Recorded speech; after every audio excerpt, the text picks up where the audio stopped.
মা মা কি করছো? খাওয়া হয়ে গেছে? হ্যাঁ হ্যাঁ হয়ে গেছে। আজকে কি কি বানিয়েছো? চলো দেখাবো।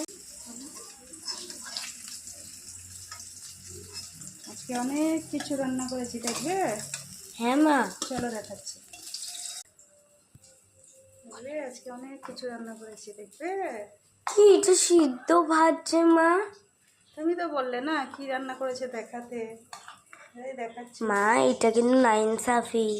না ইনসাফি না, আছে আমার শরীর ভালো না, তাই এরকমই খাবো, ঠিক আছে? ঠিক আছে। না আর কি লাগে? তার সাথে তেল, ঘি তো খাও না তুমি? হুম, তেল, নুন দিলাম। বলো। তোমার জন্য একটা স্পেশাল জিনিস আছে, দেখবে? মা এটা খাবে। তার সাথে জল, যাও নিয়ে যাও।